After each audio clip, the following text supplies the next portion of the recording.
मैं आपको बता दूं कि हम पूरे बिहार के दलित कहीं न कहीं माननीय लालू जी को बाबा भीमराव अंबेडकर का दूसरा रूप मानते हैं। आप एक कल्पना करिए कि जिस व्यक्ति को बाबा साहब का दूसरा रूप माना जाता हो, उसकी अपमान कैसे की जा सकती है। और जिन लोगों ने प्रेस कॉन्फ्रेंस किया, ट्वीट किया, मैं उनसे पूछना चाहता हूं कि क्या आपकी कंपटीशन 78 साल वाले व्यक्ति से है? कभी भी आप लालू यादव के कद के बराबर नहीं हो सकते।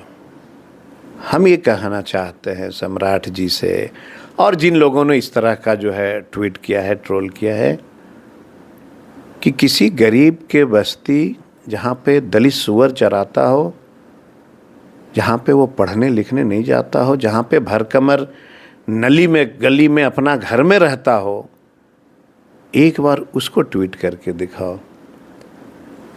बिहार में दलितों की क्या स्थिति है, एक बार उसको ट्वीट करके दिखाओ। बिहार में कितने % दलित के बेटा एजुकेशन प्राप्त कर रहा है, उसको बताओ। लालू जी की जब राज आई ना, वहीं से हमारी पीढ़ी की शुरुआत हुई एजुकेशन प्राप्त करने का। ढकोसलेबाजी से काम नहीं चलेगा, देश के युवाओं को नौकरियां देनी होगी। और मुझे कहते हुए बहुत खुशी होती है कि आज देश के हर राज्य के मुख्यमंत्री चिंतित है कि अब नौजवानों को नौकरी देनी पड़ेगी, कि जातीय जनगणना के बाद बजट में उसका अधिकार होगा। कैसे होगा, किस जाति का कितनी आबादी है, हम उसका अधिकार करेंगे। नीतीश जी ने क्या किया था, रामविलास पासवान जी को सबक सिखाने के लिए क्या किया उन्होंने, दलित और महादलित किया। नीतीश जी को क्या करना चाहिए था, जातीय जनगणना के आधार पे पॉलिसी बनानी थी, लेकिन इन्होंने क्या किया, जातीय जनगणना के पहले एक अनुमानन आंकड़ा इन्होंने निकाल के और दलित महादलित कर दिया।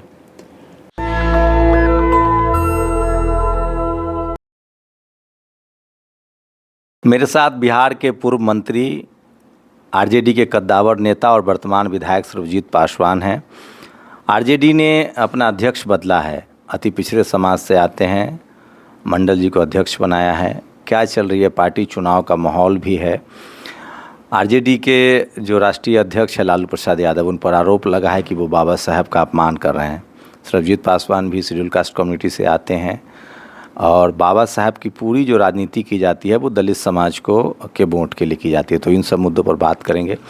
सर्वजीत जी, लालू जी के जन्मदिन के दिन का मौका है, बीजेपी खुद जो यहाँ के डिप्टी सीएम है सम्राट चौधरी या बीजेपी के अमित मालवीय जो IT सेल के प्रमुख, उन्होंने कहा है कि लालू प्रसाद यादव ने बाबा साहब की मूर्ति का अपमान किया है। सबसे पहले मैं आपको बता दूं कि हम पूरे बिहार के दलित कहीं न कहीं माननीय लालू जी को बाबा भीमराव अंबेडकर का दूसरा रूप मानते हैं। आप एक कल्पना करिए कि जिस व्यक्ति को बाबा साहब का दूसरा रूप माना जाता हो, उसकी अपमान कैसे की जा सकती है। और जिन लोगों ने प्रेस कॉन्फ्रेंस किया, ट्वीट किया, मैं उनसे पूछना चाहता हूं कि क्या आपकी कंपटीशन 78 साल वाले व्यक्ति से है? कभी भी आप लालू यादव के कद के बराबर नहीं हो सकते। जिस व्यक्ति का 78 साल उम्र हो गया हो, जो व्यक्ति का हार्ट का ऑपरेशन हो, किडनी का ऑपरेशन हो, वो व्यक्ति से मिलने के लिए आज भी हजारों गरीब उनके दरवाजे पे खड़ा रहता हो, तो इसके बारे में ये मतलब एक तरह से कल्पना से परे है ये। चूंकि लालू जी, क्या कह सकते हैं हम लोग, उसको ये कहिए दबे कुचले जात हो, नीच जात हो। इस समाज का जब कोई व्यक्ति राजनीति में या देश की सेवा में, जनता की सेवा में जब उभरता हो, तो उनको बहुत मुश्किल का दौर से सामना करना पड़ता है। कल्पना करिए कि जो व्यक्ति अब चलने में असमर्थ हो, शारीरिक और मानसिक रूप से स्वस्थ हैं, लेकिन ईश्वर की जो कृपा होती है कि एक एज होता है जब लाख ताकतवर होने के बावजूद भी बूढ़ा हो जाता है आदमी। वो व्यक्ति अगर टेबल पे पैर फेंक के बैठा हो और इस एज में 1000 व्यक्तियों से मिलता हो, इससे बड़ा सेवक गरीबों का कौन हो सकता है। हम ये कहना चाहते हैं सम्राट जी से और जिन लोगों ने इस तरह का जो है ट्वीट किया है, ट्रोल किया है, कि किसी गरीब के बस्ती जहाँ पे दलित सुअर चराता हो, जहाँ पे वो पढ़ने लिखने नहीं जाता हो, जहाँ पे भरकमर नली में गली में अपना घर में रहता हो, एक बार उसको ट्वीट करके दिखाओ। बिहार में दलितों की क्या स्थिति है, एक बार उसको ट्वीट करके दिखाओ। बिहार में कितने % दलित के बेटा एजुकेशन प्राप्त कर रहा है, उसको पता। लालू जी की जब राज आई ना, वहीं से हमारी पीढ़ी की शुरुआत हुई एजुकेशन प्राप्त करने का। वैसे व्यक्ति को अगर आप ट्रोल करते हो या अपमानित करते हो तो एक बात समझ लेना, जनता मालिक हो। और रह गई बात भाजपा के इतने बड़े लीडर, और वह भी डिप्टी सीएम के पद पे, वो ये कहता हो कि भाजपा में मेरी कोई कद नहीं है, सिर्फ मेरी कद बढ़ी है लालू प्रसाद यादव को गाली देने से। तब स्वर्गीय सुशील मोदी, शायद आपको याद होगा, अब नहीं है इस धरती पे। मैं नहीं कहना चाहता था, मैं सम्मान करता हूँ, ईश्वर से प्रार्थना करता हूँ उनकी आत्मा को शांति मिले, लेकिन वह भी यही बात बोला करते थे, लालू यादव, लालू यादव। कुछ लोगों ने अपने राजनीतिक जीवन में ये मान लिया है कि अगर हम लालू यादव को अपमानित करते हैं तो हमारी CR बढ़ेगी। तो यह जन सेवा नहीं हुआ, ये जन सेवा इसको नहीं कह सकते। आप जन सेवा करके किसी के बारे में कह सकते हो। आप एक चीज़ बताओ, सम्राट चौधरी हो या विजय सिन्हा हो, इतने सालों से मंत्री हैं, स्पीकर हैं, अभी डिप्टी सीएम हैं, कभी आपने देखा कि किसी मुसहर के गांव में बैठ कर के उनके घर में उन्हीं का वह साग भात खाते हुए देखा? नहीं देखा आप लोगों ने कभी। हम देश के मीडिया से जानना चाहते हैं आपके माध्यम से कि क्या विजय जी, सम्राट जी किसी दलित के घर में उसका साग भात खाए हो? खा के देखना कितना टेस्टी होता है। बिना नमक का होता है, बिना मसाला का होता है, लेकिन स्वाद इतनी होती है, उसी से इस मिट्टी की खुशबू आती है।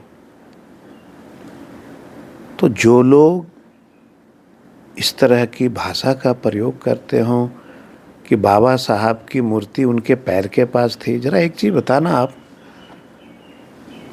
रामविलास जी स्वर्गीय बहुत दलितों के मसीहा थे, बहुत काम किया दलितों के लिए।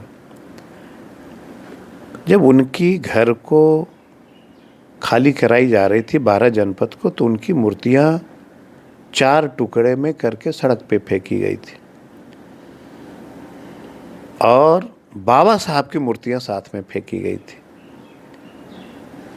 उस समय भाजपा के एक व्यक्ति ने यह नहीं कहा कि दलित का जो है बेटे थे रामविलास जी, मूर्ति फेंक दी गई, उनके घरों से बाबा साहब की मूर्तियां निकाल के बाहर फेंकी गई। और सबसे बड़ी बात है कि राम भक्त हनुमान, जो इतने बड़े नेता के बेटा हैं, इतने वर्ष बीत जाने के बावजूद भी एक सरकार ने कभी भी उस व्यक्ति का बिहार के किसी चौराहे पे एक मूर्ति नहीं लगा सका। पटना के किसी चौराहे पे अगर रामविलास जी की मूर्ति लग जाए तो दलितों को गर्व होगा, लेकिन नहीं लगा सकता है इन लोग। लालू जी हमेशा से गरीबों के मसीहा हैं, रहेंगे, और एक समय आएगा जो नफरत की भावना फैलाकर आप सत्ता का सुख भोग रहे, एक समय ऐसा आएगा कि आपको जगह नहीं मिलेगी कहीं। क्या होगा इस बार 2025 का चुनाव है, आप लोग 20 साल सत्ता से बाहर हैं, गठबंधन की सरकार चल रही है, लेकिन मिला जुला के 17 साल लगभग बीजेपी गठबंधन में है। क्या इस बार आरजेडी की सरकार बनेगी? हम लगातार बिहार के नौजवानों से जरूर ये अपील करता रहा हूँ कि तेजस्वी यादव इस देश को आईना दिखाया है। 32 साल का लड़का ने ये बता दिया कि ढकोसलेबाजी से काम नहीं चलेगा, देश के युवाओं को नौकरियां देनी होगी। और मुझे कहते हुए बहुत खुशी होती है कि आज देश के हर राज्य के मुख्यमंत्री चिंतित है कि अब नौजवानों को नौकरी देनी पड़ेगी। एक ऐतिहासिक फैसला, और लालू जी का अगर ऐतिहासिक फैसला देखेंगे, चूंकि लालू जी के रीजन में जो बच्चे को जन्म नहीं हुआ था आज वो 30 साल के हो गए, उन्होंने वो दौर नहीं देखा है। लेकिन मुझे लगता है कि जो लोग बुजुर्ग हैं उनको जरूर बताना चाहिए कि वो दौर क्या था। जिस दिन हम सब मिलकर के उस दौर को याद करेंगे तो तेजस्वी यादव बिहार के मुख्यमंत्री बनेंगे। इस बार क्लियर है, गठबंधन में सहमति है कि तेजस्वी मुख्यमंत्री होंगे? क्यों नहीं होगा? अगर कोई लड़का 32 साल में पूरे देश को बता दिया, राहुल गांधी ने मान लिया, सीपीआई सीपीएम सब दलों ने माना कि इस बच्चे में टैलेंट है। कौन ऐसा बिहार का, आप सर पत्रकार हैं, काफ़ी दिनों से मैं आपको देखता हूं पत्रकारिता करते, आप स्वयं मेरे एक प्रश्न का जवाब बता दो। कोई एक ऐसा नेता का नाम बताओ जिनके समर्थन में इतने व्यक्ति हो बिहार में।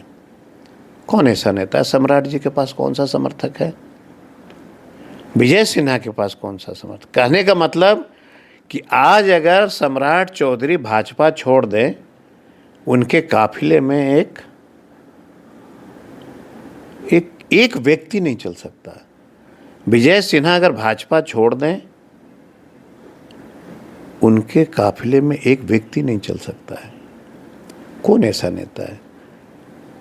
17 साल से तेजस्वी यादव अकेला घूम रहा है, लेकिन काफिला देखिए उसका, पद पे नहीं है, मुख्यमंत्री नहीं है, उसके बाद काफिला है, पसीने छूटते हैं लोगों का।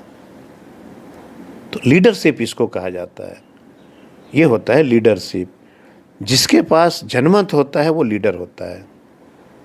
और आप एक चीज़ देखना, हमेशा जिसके पास जनमत नहीं होता वो हमेशा बड़बड़ बड़बड़ बड़बड़ बड़बड़ बोलते रहता है। तो जनमत जिसके पास है आज के डेट में वही लीडर है। अध्यक्ष बदलने का एकदम अब चुनावी साल है, अब कुछ महीने 2-3 महीने बचे हैं, अध्यक्ष बदला गया है, क्या रणनीति है आप लोग की अति पिछड़ों को जोड़? पर ये तो प्रक्रिया है। पार्टी चलाने के लिए हर 3 साल में चुनाव होता है। प्रदेश अध्यक्ष या तो बनते हैं या रिपीट होते हैं। लेकिन कहीं न कहीं जो मैं मगनीलाल मंडल का इतिहास जानता हूँ, मेरे पिताजी के साथ भी उन्होंने काफ़ी लंबे अरसे से राजनीति किया है, सामाजिक न्याय का योद्धा है। और बड़ी बात है कि कभी कदाल घर में खटपट हुआ, दूसरे दल में भी गए, लेकिन सामाजिक न्याय का झंडा उन्होंने कभी छोड़ा नहीं। हमेशा से वो सामाजिक न्याय की बात करते रहे। क्या आपकी पार्टी अभी भी जो लालू यादव का कोर एजेंडा था, सोशल जस्टिस, सामाजिक न्याय, शोषित वंचितों की आवाज़ बनी है, इस पर है आपकी पार्टी अभी भी? वो तो बदलते रहे, A to Z कहते हैं, वो कह रहे हैं माई बाप सबकी पार्टी है, A to Z हैं। आप एक चीज़ बता दीजिए हमें कि सामाजिक न्याय पर तो अब कोई पार्टी राजनीति कर नहीं रही। बताता हूँ आपको, क्या बिहार में सम्राट चौधरी के बदले कोई दलित का बेटा डिप्टी सीएम नहीं बन सकता है? विजय सिन्हा के बदले कोई दलित का बेटा डिप्टी सीएम नहीं बन सकता था? पहली बार बिहार में तेजस्वी जी ने किसी दलित को कृषि मंत्री बना दिया। तो नहीं कहेंगे इसको सामाजिक न्याय। किनको? कृषि मंत्री तो उनके जगदानंद सिंह के बेटे थे। अच्छा, उसके बाद आप तो सर्वजीत जी थे। और जब बोर्ड आप चेक करेंगे तो जब से यह सरकार चल रही थी पहली बार कोई दलित का बेटा एग्रीकल्चर मिनिस्टर हुआ। कहाँ हमने कोई एजेंडा छोड़ा, पार्टी तो उसी एजेंडा पे चल रही है। नहीं, कई बार रिग्रेट करते हैं लोग। कई बार तेजस्वी यादव ने मंचों से कहा है कि लालू जी की हम नए हैं, नए तरह की राजनीति करेंगे, जबकि अभी कांग्रेस को आप देखें तो कांग्रेस पूरी तरह से सामाजिक न्याय की राजनीति पर आ रही है। जाति जनगणना, आरक्षण, संविधान बचाओ, रिप्रेजेंटेशन की बात कर रही है। लेकिन जो पार्टियां, चाहे मैं सिर्फ आरजेडी को ब्लेम नहीं कर रहा हूँ, आरजेडी हो, समाजवादी पार्टी हो, बहुजन समाज पार्टी हो, नीतीश जी हो, ये सब सामाजिक न्याय के नाम पर आए थे। हेमंत सोरेन आए थे, लेकिन इन लोगों ने कहीं ना कहीं उन मुद्दों को छोड़ दिया और जो धर्म की राजनीति बीजेपी ने शुरू की उसके चपेट में आ गए। और इन लोगों को लगा कि अरे सामाजिक न्याय से तो वोट आएगा नहीं। लेकिन कांग्रेस ने वापसी की सामाजिक न्याय पर और वो 45 से 100 सांसदों की पार्टी हो गई है। तो क्या आप लोग, तो चूँकि आप बहुत करीबी हैं तेजस्वी यादव के, तो क्या फिर से पार्टी को लगता है कि जो लालू यादव का एजेंडा था, जो लालू यादव की राजनीति थी, कोर जो उनका एजेंडा था, उस पर आने का वक्त है, फिर से वापसी उसी पर करना होगा? अच्छा, आपका सवाल अच्छा था। मैं आपको पूरे भरोसे के साथ कह सकता हूँ, कल भी वही एजेंडा था, आज भी वही एजेंडा है। हम लोगों ने क्या कहा, तेजस्वी जी का सदन का बयान निकाल कर देखेंगे। सबसे पहले देश में अगर किसी ने जातीय जनगणना की बात की थी तो लालू यादव ने लोकसभा में। इसी बात का समर्थन जो है उसके बाद नीतीश जी ने भी दिया था। बिहार के सदन में तेजस्वी जी ने कहा कि जातीय जनगणना बहुत ज़रूरी है। क्या कहा भाजपा के लोगों ने कि जात के नाम पे राजनीति करना चाहता है ये। आपने यहाँ से दिल्ली तक कहा कि ये जात के नाम पे राजनीति करना चाहता है, फिर प्रधानमंत्री को क्या मजबूरी हो गई जातीय जनगणना? फिर प्रधानमंत्री ने क्या कहा, जातीय जनगणना होगी लेकिन आंकड़े छुपाए जाएंगे। चिराग जी ने कहा। चिराग जी ने कहा। क्यों कहा? आज भी तेजस्वी यादव अपने पिता के बताए हुए रास्ते पे ही चलते हैं। आप हमेशा से देखिएगा, तेजस्वी जी ने हमेशा दलितों की बात किया। आपने कहा कि A to Z की बात अब हो रही है। अब एक चीज़ बताइए, लालू जी जब सत्ता में थे, नहीं, ये का रिप्रेजेंटेशन तो पॉलिटिकल हो, सोशल हो। बिहार में जाति जनगणना के आंकड़े आ गए, जो लोग ये हैं उनका तो सब जगह ओवर रिप्रेजेंटेशन है। वो नौकरी में भी हैं, ज़मीनें भी हैं, पॉलिटिकल रिप्रेजेंटेशन भी है। मैंने आपको वही बात अभी मैं बताना चाह रहा था। उनको तो 10% लालू जी ने रिप्रेजेंटेशन। बात किया था कि हम गरीबी की बात करते हैं, दलितों की बात करते हैं, पिछड़ों की बात करते हैं। क्या लालू जी के रीजन में जगता बाबू मंत्री नहीं थे? क्या प्रभुनाथ जी मंत्री नहीं थे? मैं पॉलिसी मेकिंग थे, सब लोग थे। हम आज भी, मेरी ये पार्टी कहती है कि अगर ऊंची जाति में गरीब तबके के लोग हैं, जातीय जनगणना के आधार पर हम उसके लिए भी पैकेज बनाएंगे। कहाँ और जातीय जनगणना थी बिहार क्या? के जाति जनगणना आप ही की सरकार ने कराई है, उसमें ऊंची जाति में गरीब है कहाँ? और उनको तो 10% रिप्रेजेंटेशन मिल चुका है, जो कि ऑलरेडी 10% ही उनकी संख्या 10% है। उनको आरक्षण 10% मिल गया, तो और क्या करने की जरूरत है? जब जातीय जनगणना हो गई थी तो डेटा आया हर जाति में कि भाई किन की घर है, किन की नौकरियां हैं। इसमें कोई दो मत नहीं कि ऊंची जाति में ज़्यादा लोग जो है वेल एजुकेटेड मिले, पढ़े लिखे मिले, ज़मीन जायदाद मिला, सब कुछ मिला। फिर भी मेरी पार्टी ने कहा कि गरीबी के साथ साथ ऊंची जाति में अगर उनकी गरीबी है, उनके पास भी मकान नहीं है तो हम देंगे। ये पॉलिसी तय हुआ था कि जातीय जनगणना के बाद बजट में उसका अधिकार होगा। कैसे होगा? किस जाति का कितनी आबादी है, हम उसका अधिकार करेंगे। नीतीश जी ने क्या किया था? रामविलास पासवान जी को सबक सिखाने के लिए क्या किया उन्होंने? दलित और महादलित किया। नीतीश जी को क्या करना चाहिए था? जातीय जनगणना के आधार पे पॉलिसी बनानी थी, लेकिन इन्होंने क्या किया, जातीय जनगणना के पहले एक अनुमानन आंकड़ा इन्होंने निकाल के और दलित महादलित कर दिया। रामविलास जी को कहा कि सिर्फ ये पासवान का नेता रहेगा, इसको और किसी को नहीं रहने देना है। तो क्या चिराग उसी का बदला ले रहे हैं? वो कह रहे हैं हम अकेले चुनाव लड़ेंगे 243 पर, इससे तो आप लोगों को फायदा होगा। चिराग कभी बदला लेने की क्षमता नहीं रख सकता है। बड़े नेता हैं, केंद्रीय मंत्री।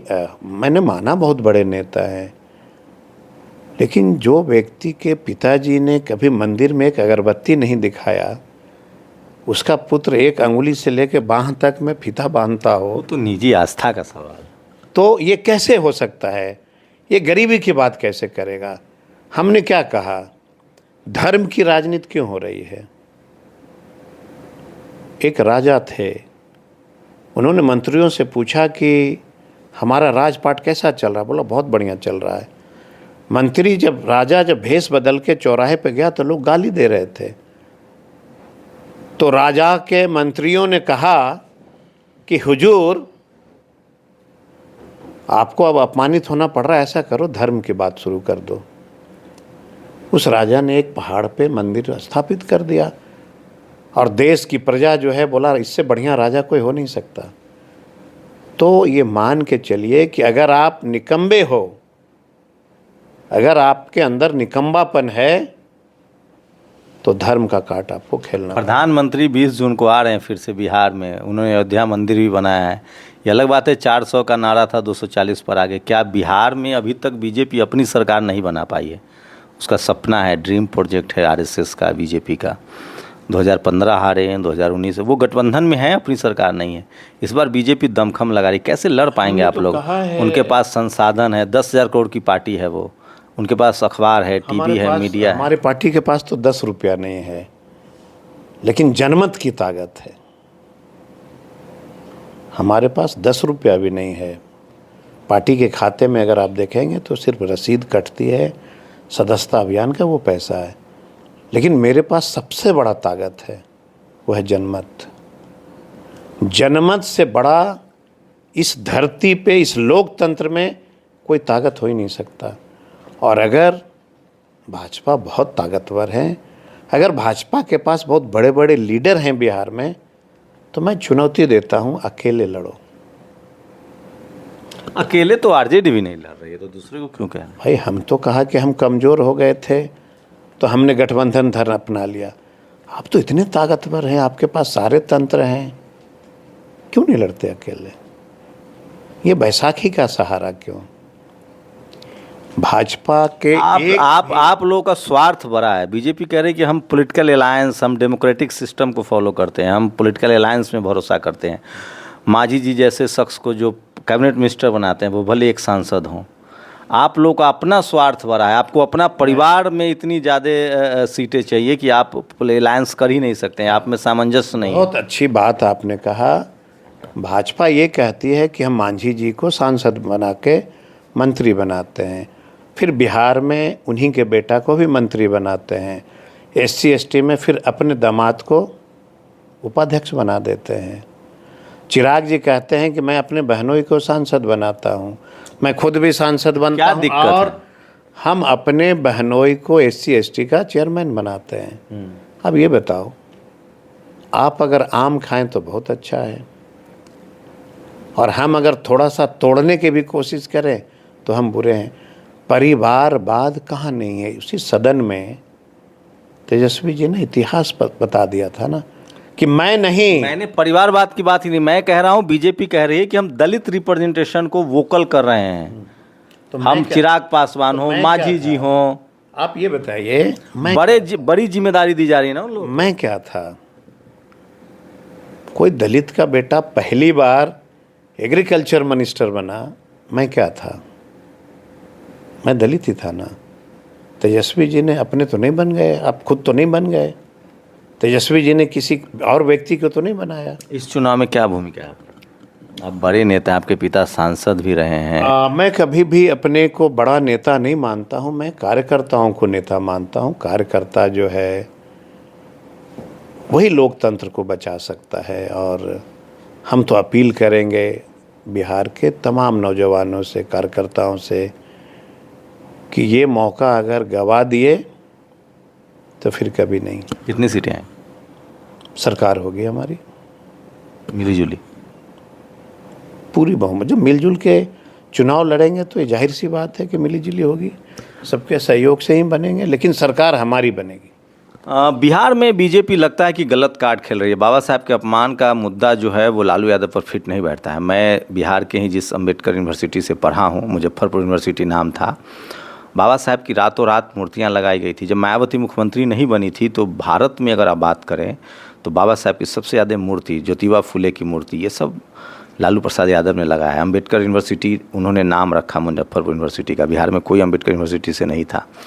तो मुझे लगता है कि ये बीजेपी के लिए बैकफायर कर जाएगा, लेकिन इतना ज़रूर है कि इससे सामाजिक न्याय की जो नई हवा चली है, जो जिस तरह से कांग्रेस इसको मुद्दा बना रही है, और शोषित वंचित समाज के लोग जो हैं वो अब स्कूल कॉलेज पहुँचे हैं, कॉलेज यूनिवर्सिटी पहुँचे हैं, वो रिप्रेजेंटेशन की लड़ाई भी समझ रहे हैं, वो सामाजिक न्याय की लड़ाई भी समझ रहे हैं। मैं बार बार कह रहा हूँ 21वीं सदी डॉक्टर अंबेडकर की सदी होगी। वोट की ताकत है जिनके पास, अब भविष्य में सरकारें उनकी ही बनेंगी। और ये बात सच है कि जितनी जो दलित, पिछड़े, अति पिछड़े, अल्पसंख्यक समाज की पार्टियां हैं, शोषित वंचित समाज की, क्योंकि वोट उनके पास है, 90% जनसंख्या उनके पास है और वो एकजुट भी होने लगे हैं।